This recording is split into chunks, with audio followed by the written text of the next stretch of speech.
चलिए,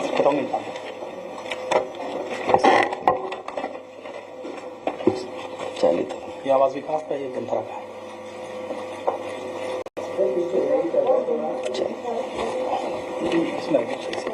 उसके बाद यार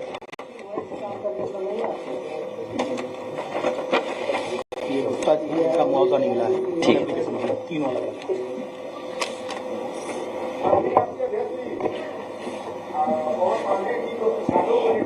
हमारे संज्ञान में भी लाया गया है कि जब हाथ से 5 गाँव जो है और विशेषकर यादव किसानों के गाँव को खाली करने की भी नोटिस दी गई है कि आप अपने गाँव को यहाँ से खाली कर दो। ठीक।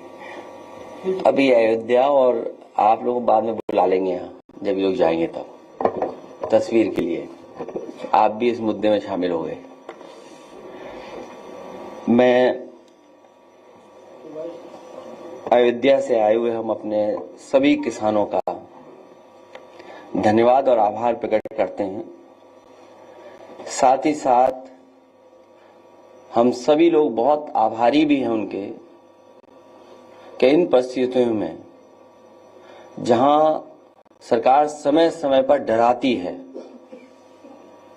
उनके अधिकारी अन्याय करने के लिए हमेशा तैयार रहते हैं, उस समय किसान समाजवादी पार्टी और हम पर भरोसा कर रहे हैं। मैं अयोध्या वासियों का और खासकर किसानों का बहुत बहुत धन्यवाद और आभार प्रकट करता हूं। अभी जब बात शुरू हुई तो ये कहा गया कि ये भारतीय जनता पार्टी के भी कार्यकर्ता रहे हैं और आज इनके साथ भी अन्याय हो रहा है। और सच्चाई तो ये है कि इधर जिस तरीके से सरकार काम कर रही है, भारतीय जनता पार्टी के लोग भी जानते हैं कि भारतीय जनता पार्टी उनकी सगी नहीं है। इधर जिस तरीके से भारतीय जनता पार्टी फैसले ले रही है, काम कर रही है, भारतीय जनता पार्टी के लोग भी ये महसूस कर रहे हैं कि भारतीय जनता पार्टी उनकी सगी नहीं है। और मैं एक उदाहरण नहीं, कई उदाहरण दे सकता हूं। जो हमारे किसान यहां पर आए हैं, इनका तो सब कुछ छीना जा रहा है। दादा परदादा से वर्षों से ये खेतीबाड़ी करते आए हैं, अपना घर मकान बना लिया, रजिस्ट्री हो गई हैं, बहुत सी अपने परिवार मिलकर के रह रहे हैं, लेकिन सरकार जानबूझ करके इनकी जमीन छीनना चाहती है। और जमीन किस चीज के लिए छीनना चाहती है? ये किसान जो आए हैं वो किसी विकास के खिलाफ नहीं है, क्योंकि अगर विकास होगा, खुशहाली होगी तो इनकी भी तरक्की होगी। इनका जो मानना और समझना यही है कि अगर अयोध्या में इतना विकास हो रहा है और खुशहाली आ रही है, तो इनका भी साथ साथ विकास हो, इनके घर परिवार में भी खुशहाली आए। सरकार जानबूझ करके सस्ते में जमीन लेकर के कुछ मुनाफा कमाने के लिए और कुछ लोगों को मुनाफा कमाने देने के लिए ये जमीन जबरदस्ती छीन रही है। समाजवादियों का मानना है कि मार्केट वैल्यू के हिसाब से किसान को मुआवजा मिलना चाहिए। और कई मौकों पर मैं और आप यहां पर बैठ करके कई बार चर्चा की है और यहां तक कहा मैंने कि ये अयोध्या प्रभु राम जी की जमीन है, धरती है उनकी। न केवल भारत, दुनिया के लोगों को वहां के प्रति आस्था है, तो वर्ल्ड क्लास सिटी बने, वर्ल्ड क्लास इंफ्रास्ट्रक्चर बने।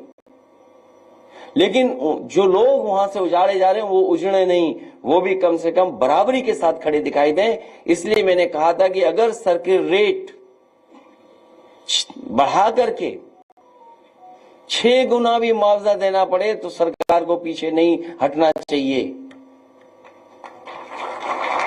मैं आज फिर दोहराता हूं, जिस समय किसान एयरपोर्ट को लेकर के, अपनी जमीन को लेकर के यहां आए थे, कि वो वहां खिलाफ नहीं थे विकास के, या समय समय पर जो हमसे मिले हैं, जिनकी जमीनें जा रही हैं, मैंने उनसे भी आश्वासन दिया। तो फिर कहता हूं मैं कि इस सरकार से मांग है हमारी कि सर्किल रेट बढ़ा करके 6 गुना मुआवजा मिलना चाहिए। जो मार्केट वैल्यू है उसके हिसाब से उनका मुआवजा मिलना चाहिए। और अगर ये सरकार नहीं देती है, जब कभी भी समाजवादी सरकार बनेगी तो अयोध्या निवासियों को इसी तरीके से सर्किल रेट बढ़ा करके मार्केट वैल्यू के बराबर उनको मुआवजा दिलाने का काम करेंगे। आखिरकार सरकार को किस बात का नुकसान हो रहा है? जहां आश्रम बनने चाहिए वहां होटल बनाना चाहते हैं। ये बात तो किसी को समझ में नहीं आ रही। अच्छे आश्रम बने, अच्छे रुकने का स्थान बने, धर्मशाला बने, वर्ल्ड क्लास इंफ्रास्ट्रक्चर के साथ चीजें बने, लेकिन अखबारों में विज्ञापन हम लोगों ने भी पढ़ा था कि 5 स्टार होटल बनेंगे। बीजेपी के लोग तो 5 स्टार होटल के खिलाफ थे, उस संस्कृति के खिलाफ थे। कम से कम बीजेपी के लोग ये बताएं कि 5 स्टार बनने के लिए उसमें बार होना जरूरी है कि नहीं जरूरी है, ये बता दें बस बीजेपी के लोग। बीजेपी के लोगों ने कहा, और बीजेपी के लोग बताएं ये बात, सरकार के लोग बताएं कि जो 5 स्टार होटलों के लिए जमीन दे रहे हैं, क्या 5 स्टार होटल उसको माना जाएगा जिसमें बार नहीं होगा?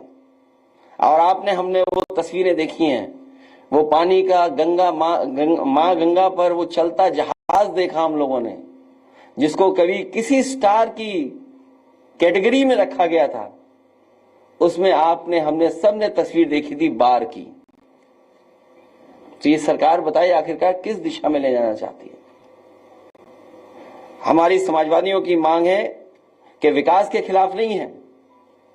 अयोध्या वर्ल्ड क्लास सिटी बने, ये नहीं बना पा रहे हैं, समाजवादियों को मौका मिलेगा तो वर्ल्ड क्लास सिटी अयोध्या को बनाने का काम करेंगे। और समाजवादियों ने जो भी काम किए हैं आपको सब पता है, एक एक चीज वर्ल्ड क्लास है। जहां से मुख्यमंत्री जी अन्याय कर रहे हैं बैठ करके, जो सीएम हाउस है, लोक भवन, ऑफिस, जो लोग भी निकलते होंगे इसके आसपास वो देखते होंगे कि क्या ऑफिस बनी हुई है। मैं तो ये कहता हूं जिस ऑफिस में वो बैठे हैं उसके बराबर भी पिछले इतने सालों में एक बिल्डिंग नहीं बना पाई है।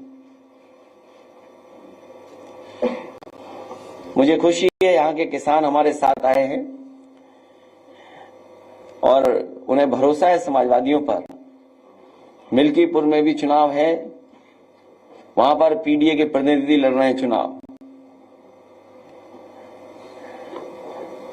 पीडीए के प्रतिनिधि ही समाजवादी पार्टी के प्रत्याशी हैं और उत्तर प्रदेश का, देश का सबसे बड़ा उपचुनाव होने जा रहा है।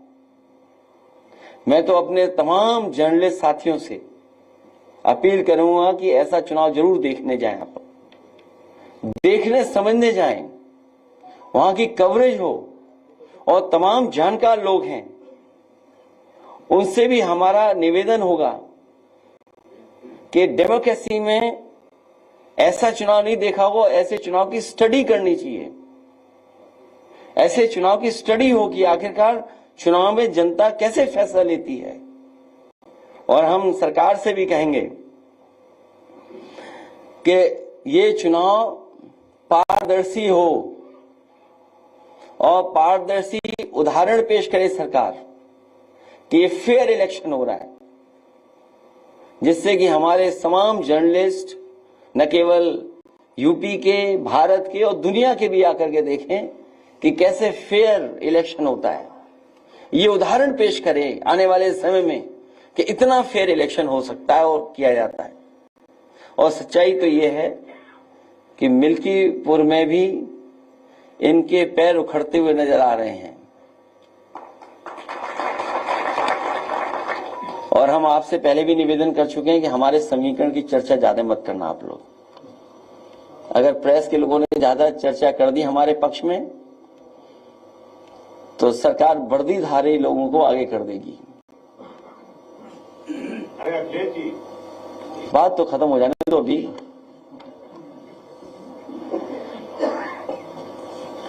और भाजपा को हराने के लिए हमारे किसान तो हैं ही तैयार। भाजपा को हराने के लिए व्यापारी भी तैयार हैं, भाजपा को हराने के लिए युवा भी तैयार हैं, भाजपा को हराने के लिए महिलाएं भी, बहनें भी तैयार हैं। ये जो चुनाव होने जा रहा है, इसमें बुरी हार भारतीय जनता पार्टी हार करके आएगी। मैं एक बार फिर अपने आए हुए किसानों का धन्यवाद देता हूं और मैं उन्हें भरोसा दिलाता हूं, विधानसभा में भी, लोकसभा में भी आपकी बात को रखेंगे और आपके लिए समाजवादी पार्टी लड़ेगी भी, हक दिलाएगी भी, और आने वाले समय में सरकार बनेगी तो सर्किल रेट बढ़ा करके आपको मुआवजा दिलाने का काम हम सब लोग मिलकर के करेंगे। अगर जिस तरह लगातार अयोध्या के मामले पर लगातार आप सवाल उठा रहे हैं कि जमीनों का अधिग्रहण किया जा रहा है, उसके बावजूद सरकार छोड़ने को तैयार नहीं, तो क्या समाजवादी पार्टी के कार्यकर्ता और समाजवादी पार्टी के नेता फ्रंट पे भी उतर के इसके खिलाफ लड़ाई लड़ेंगे? कई बार सुधार आता है, फिर बिगड़ जाती है बीजेपी। जब यहां पर बातचीत आपसे होती है तो सुधार आता है और फिर बिगड़ जाते हैं। और इससे महत्वपूर्ण सवाल हमारे पत्रकार साथियों को ये पूछना चाहिए और बताना चाहिए जनता को भी कि आखिरकार सब रजिस्ट्रियां बीजेपी वालों की कैसे हो रही हैं। लोग कह रहे थे कि आप गंगा नहाने कब जाएंगे, और आप गंगा नहाने गए भी, और उसकी एक तस्वीर आपने वायरल की जो लाखों लोगों ने देखी। उस तस्वीर को जो आप चेन पकड़ के हैं, उसको लोग देख के विरोधी जो है ठंडे बस्ते में चले गए और कह रहे हैं कि आप द मोस्ट हैंडसम पॉलिटिशियन। मैं अपने साथी का धन्यवाद देता हूं और मुझे अच्छा लगता है कि सबसे पहले सवाल आप ही, और सबसे अच्छा सवाल आप ही पूछते हो। अब मुझे तो ये लगता है कि मुख्यमंत्री जी को 2 डिप्टी सीएम हाथ पकड़ करके ले जाकर के डुबकी लगवाएंगे।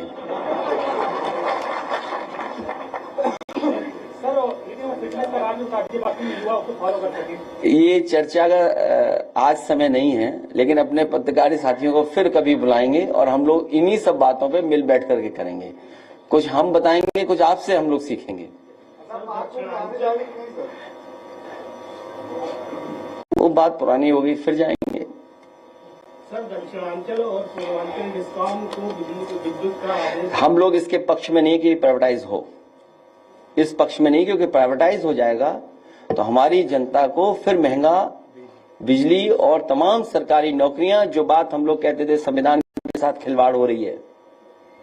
संविधान में मोटी मोटी बात जो हम सब आप समझते हैं कि संविधान के तहत ही हमें आरक्षण मिला है, और जब प्राइवेट हो जाएगी चीज तो आरक्षण नहीं मिलेगा, आपको नौकरी नहीं मिलेगी।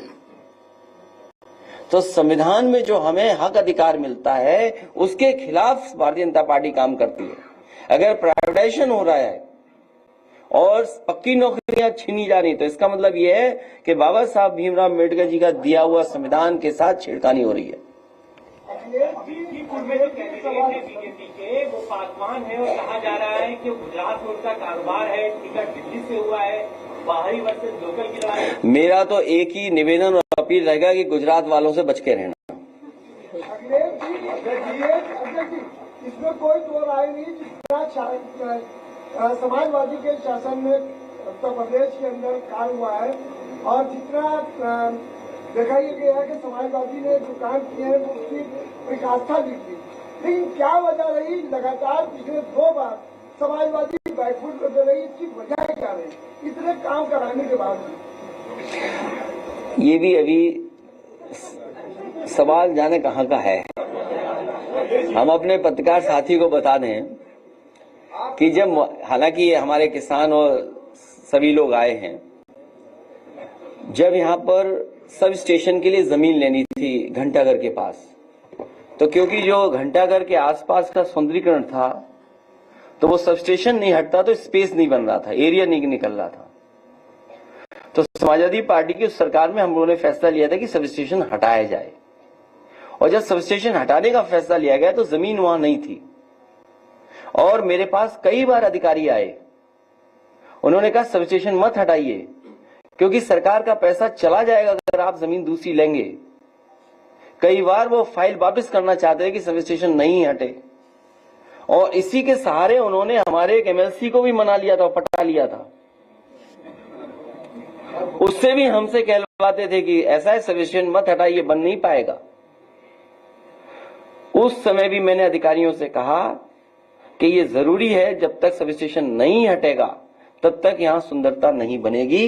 तो आपको मैं जानकारी दे दूं, उस समय जो मार्केट वैल्यू थी उसके हिसाब से उसे मुआवजा दिया गया था। वो कोई रस्तोगी थे, शायद उन्हें 37 करोड़ रुपया उसका मुआवजा मिला था। सोचिए आप, 37 करोड़, और बहुत 1 एकड़ जमीन रही होगी या 2 एकड़ जमीन रही होगी, वो अभी मुझे मेजरमेंट्स नहीं पता है, लेकिन उतनी जमीन के सरकार के खजाने से पैसा दिया गया। सवाल ये है कि अयोध्या में वर्ल्ड क्लास सिटी बने, और बीजेपी के लोग यही तो कहते थे वेटिकन सिटी बनाएंगे हम, उससे बेहतर सिटी बनाएंगे। अरे बीजेपी वालों, जरा गूगल करके तो देखो वेटिकन सिटी दिखती कैसी है। अगर उसके हिसाब से अगर तुमने 1 इंच भी बनाया हो अयोध्या में कहीं, तो बता दो हमें आप। उन गरीबों को आप मार रहे हो, किसानों की जमीन छीन रहे हो, जिनका जीवन यापन सदियों से वहीं होता आया है। इन्हें भगवान प्रभु श्री राम भी छोड़ेंगे नहीं, इनके खिलाफ भी भगवान श्री राम जी कुछ न कुछ करेंगे, जो गरीबों को दुख दे रहे हैं।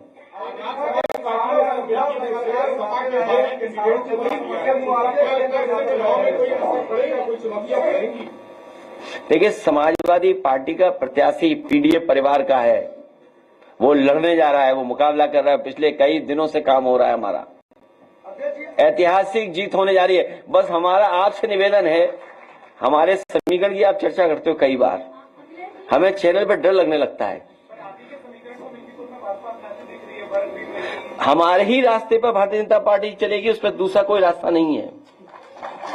जब भी उन्हें विकास के रास्ते पे चलना पड़ेगा तो हमारे ही रास्ते पर, ये पीडीए के रास्ते पर है।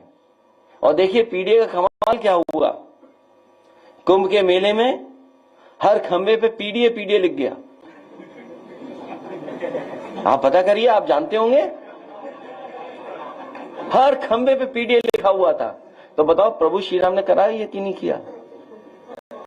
बाद में जब सरकार को पता लगा तो हटवाने में लग गए, क्योंकि पीडीए का मतलब जो बीजेपी के अधिकारी को पता ही नहीं था, प्रयागराज डेवलपमेंट अथॉरिटी। सोचिए हमारा कितना प्रचार किया कुंभ में, अब सुना है कि सब हटवा दिए गए सरकार ने। सोचो ऐसी सरकार है। अजय जी, अयोध्या के किसानों का मुद्दा आप लगातार उठाते रहे हैं कि मुआवजे को लेकर दिक्कत है। लगभग 2 महीने पहले आवास विकास परिषद के सचिव नीरज शुक्ला ने प्रेस कॉन्फ्रेंस की थी, और उस प्रेस कॉन्फ्रेंस में जो है अयोध्या के किसानों की बात की। उन्होंने कहा कि हम लैंड पूलिंग पे बात कर रहे हैं कि लैंड पूलिंग के लिए किसानों को जमीन दी जाएगी, किसान इस पे राजी हो कि वो अपनी पूरी जमीन देंगे और उसका 25% हिस्सा हमने डेवलप एरिया में देंगे। लेकिन किसान जो है लगातार बड़े ज्यादा मुआवजे की मांग कर रहे हैं, जो उनके लिए देना जो है लैंड पूलिंग या इस तरह की जो शब्दावली ला रहे हो, जो कई स्टेटों में सक्सेसफुल भी है, फेलियर भी है। ये लैंड एक्विजिशन का तरीका, पूरा सरयू नदी के आसपास लैंड एक्विजिशन हो गई। किसानों को कितना लैंड पूलिंग में मिला है बता दे सरकार हमें। अगर कहीं भी अयोध्या में किसानों की जमीन लेने के बाद किसानों को कहीं डेवलपमेंट के लिए जमीन दी गई हो, डेवलप करके जमीन दी हो, तो बता दें हमें। पूरा सरयू के आसपास सभी जमीन बिक गई। अधिकारियों का कहना है किसान राजी नहीं है लैंड पूलिंग के लिए। हम भी राजी नहीं है। हम मार्केट वैल्यू के हिसाब से पैसा चाहते हैं, किसानों को मुआवजा मिले। अधिकारियों के चक्कर में रहोगे तो समझ लो क्या करना पड़ेगा तुम्हें। इससे अलग हटके है सर, आज बॉलीवुड के अभिनेता सैफ अली खान पे हमला हुआ है, जिसकी अभी प्रेस कॉन्फ्रेंस में आके डॉक्टर्स कर रहे हैं। 6 जगह हमला हुआ था, चाकू का टुकड़ा भी उनकी रीढ़ की हड्डी से मिला है। हालांकि सुबह सुबह ये खबर आई थी और लगातार सभी चैनलों पे चल रही है। सैफ अली खान स्वस्थ रहे, उनका इलाज अच्छा हो। क्या कारण है, किस कारण हुआ है, ये हमारी जानकारी में नहीं है, इसलिए हम इस पे कोई टिप्पणी नहीं कर सकते। लेकिन इस तरह की घटना किसी बड़े व्यक्ति के साथ न हो। आप लगातार दिल्ली को जाने के लिए पत्रकारों पर जोर दे रहे हैं, कुछ धमाका होने वाला है क्या वहाँ पे? नहीं, हम तो चाहते हैं कि फेयर इलेक्शन हो, इसलिए आपको भेज रहे हैं। महाकुंभ में एक आंकड़ा जारी किया गया है कि रेलवे और बस से सिर्फ 16 लाख यात्री सफर कर पाए। तो क्या आप मानते हैं कि सरकार जो 3 करोड़ 4 करोड़ लोगों को डुबकी लगाने की बात कर रही है, ये लोग पैदल गए वहां तक? सरकार का हर आंकड़ा वो है फर्जी, और हमारा पत्रकार साथी सही बोल रहा है, हम इसको धन्यवाद देते हैं। कुछ ट्रेनें खाली आ रही हैं, सुनने में आया गोरखपुर वाली खाली ट्रेन गई है पूरी, और नहीं मानते अभी वीडियो दिखा सकता हूं मैं आपको। नहीं, वो छोड़िए, हम उन पर चर्चा नहीं करना चाहते हैं, लेकिन ये बात मोटी मोटी मान लीजिए कि बीजेपी का हर आंकड़ा फर्जी है। याद कीजिए नोटबंदी में क्या कहा, भ्रष्टाचार कम हो जाएगा, काला धन खत्म हो जाएगा। आज बताइए भ्रष्टाचार कितना बढ़ गया, पत्रकार साथियों से बेहतर कोई नहीं जानता होगा। और इसी नोटबंदी के बाद जीएसटी आ गया, जीएसटी से बताओ व्यापारियों का नुकसान हुआ कि नहीं हुआ? व्यापारी बर्बाद हो गया। और अभी नई तरह की लड़ाई चल रही है, कानपुर में सभी कारोबारी कानपुर छोड़ करके जा रहे हैं। सोचिए, कारोबार अगर चला गया कानपुर से, ये कारोबार तो ला नहीं पाए। याद कीजिए इन्होंने कितना बड़ा आयोजन किया था, इन्वेस्टमेंट मीट। इन्वेस्टमेंट मीट का तो कुछ हुआ नहीं, कोई इन्वेस्टमेंट स्टेट के पास नहीं आया। लेकिन जो कारोबारी पहले से थे, जिनका कारोबार हो रहा था, चल रहा था, वो कानपुर छोड़ करके जा रहे हैं, लखनऊ छोड़ करके जा रहे हैं। ये इनकी जीएसटी वसूली और इनके भ्रष्टाचार की वजह से छोड़ करके जा रहे हैं। जब ये खबरें और लोग जानेंगे तो जो उत्तर प्रदेश में इन्वेस्टमेंट करना भी चाहते थे, वो इस तरह की लूट और बेईमानी के बाद कोई भी यहां पर इन्वेस्ट करने नहीं आ रहा है। और सोचिए झगड़ा क्या है, झगड़ा पता नहीं क्या है। अभी गोरखपुर में एक उद्योगपति जो भारतीय जनता पार्टी के समर्थक थे बहुत, उनका छापा पड़ा, 600 करोड़ की टैक्स चोरी का सवाल उठाए। 200 करोड़ और बढ़ा देते हैं। इसी तरह कानपुर वाले जानते होंगे, भारतीय जनता पार्टी के बहुत बड़े समर्थक, उनके यहां भी छापा पड़ा। तो ये बात मैं इसलिए कह रहा हूं कि भारतीय जनता पार्टी के लोग भी अब जान गए हैं कि भारतीय जनता पार्टी उनकी भी सगी नहीं बची है। सर, कुंभ नगरी में भाजपा नेता को पुलिस ने ट्वीट कर ब्लॉक कर दिया। वो मैंने ट्वीट कर दिया, वो एसटीएफ का सवाल है। सर, नई दिल्ली में भाजपा के विधानसभा प्रत्याशी हैं प्रवेश वर्मा, झूठे बांटना मतदाताओं। मैं कुछ नहीं कहूंगा उस लखीमपुर में है 6 मंत्रियों के साथ बीजेपी के, बाकी कोई छोड़ गए, इन्हें भी ले जाओ। अभी मंत्रियों ने जब काम किया हो, आप बताइए, जिस विभाग में सबसे ज्यादा भ्रष्टाचार है, गांव-गांव या किसान बैठे होंगे, घर घर जल वाला, बताओ उस अधिकारी को प्रधानमंत्री सम्मानित कर रहे हैं। आप हमसे बेहतर समझते होंगे, पत्रकार साथी यहां बैठे हुए लोग। मंत्री नहीं बन पाया एक, जिस व्यक्ति को मंत्री बनना था नहीं मंत्री बना पाए, दूसरे को मंत्री बनाया गया। और जिस अधिकारी पे सबसे ज्यादा सवाल उठते हैं, उंगली उठते हैं, उसे बताओ प्रधानमंत्री का अवार्ड मिल रहा है। सोचिए आप। संजय जी, 4 बार मुख्यमंत्री जा चुके हैं दिल्ली, आप कब जाएंगे? जाएंगे और हमारी तैयारी हो रही है। सर, दिल्ली चुनाव प्रचार के लिए कब जाएंगे सर आप? चुनाव आमने सामने की लड़ाई हो रही है, लेकिन दिल्ली में आपकी क्या भूमिका रहेगी? सपोर्ट है या फिर चुनाव में प्रचार करते हैं आप सबको दिखाई पड़ेगा? समाजवादी पार्टी का आप पार्टी को समर्थन है, इसका मतलब ये नहीं कि हम कांग्रेस के विरोध में खड़े हैं। जो हमारी रणनीति थी, जिस रणनीति के सहारे हम लोग काम कर रहे हैं, वो रणनीति ही बताती है कि आप ही पार्टी जो संघर्ष में है, और जिस मसले को लेकर के जहां से शुरुआत इंडिया गठबंधन हुआ है कि रीजनल पार्टी जो जहां मजबूत है उसके साथ खड़ा होगा।